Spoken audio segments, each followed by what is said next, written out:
Hi there. Thanks for tuning in to Feathers of Wisdom this week. I'm Stacy the Black Feather Intuitive. Today I thought we would talk about what it means to embrace inspiration. Something my husband has talked about many times is he gets these random bursts of creativity, these random bursts of inspiration in weird moments. And if he doesn't seize on that moment, right in that moment, it eventually passes him by. He either loses interest in it or he forgets, kind of like in a dream. You know, you think you're going to remember this amazing thing about the dream, and then, you don't write it down, and, 10 minutes later you can't remember what it was about. He gets that with his inspiration. And I have really thought about that. For me, I get inspired a lot. I do get inspired through dreams. I get these crazy moments where I have to just dive in and take care of it right away. But even if I don't dive in right away to explore that idea, it still comes back to me, and I'm still able to explore it at a different time. So I thought, well, this is kind of interesting that we approach inspiration from a different perspective. And I imagine there are a lot of other people who, may feel that they get these wonderful ideas and they just don't have the time or the energy, or they're just not even sure how to go about bringing them to life. So I thought that might be a really good question to ask our Divine Dream Team this week for some guidance on. So I've got my Osho Zen deck, shuffling up, and let's see what they have to say about how to help us embrace inspiration.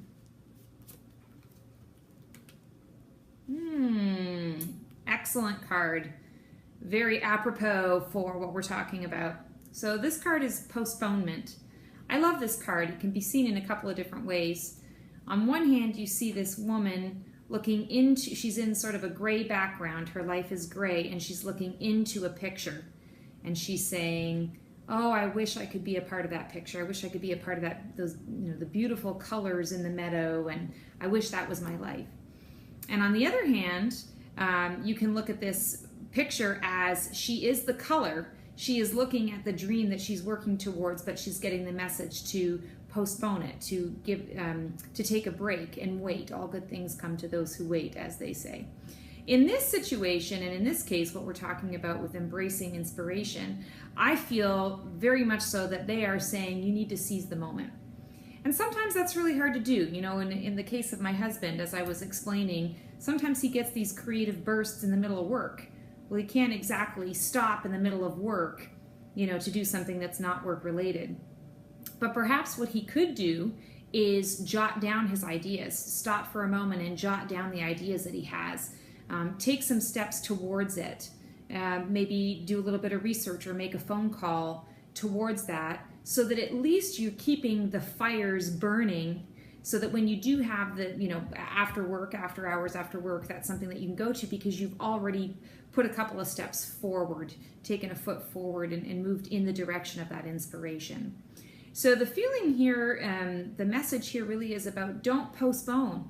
The magic and the inspiration is in each and every moment. We don't have to wait for it to come to us. We can simply harness it right now. We can dive right in and take advantage of it, even if it comes at a seemingly inopportune time.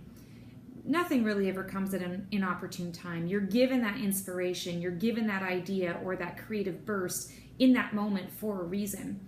Maybe the universe wants you to step outside of what you're doing and get reconnected. Maybe the universe is trying to show you a different way, show you a way that you can create what it is that you're working on, or finish what it is that you're working on in a more creative way. So there are many different options and opportunities presented through this card, the postponement card. So do not postpone that inspiration. Jump on it. Take little itty bitty steps towards it, even if you can't tackle it all at once. For those who have those, like me, who have those creative bursts and are able to really dive right in, this is a great message. This just basically says continue to do exactly that. You want to dive in and you want to create your colorful life. You want to create your colorful dream. You want to bring that idea and that inspiration into the physical world. You want to make it tangible, very tangible. And that is a very fulfilling, exciting, in the flow thing to do. And I think in the flow is really where we want to be most of the time. All of the time, in fact. I would love to be in the flow all of the time. Do I do that all the time? Not so much, which is why I really appreciate this divine guidance today. Hope you enjoyed what I had to offer today, and have a wonderful day.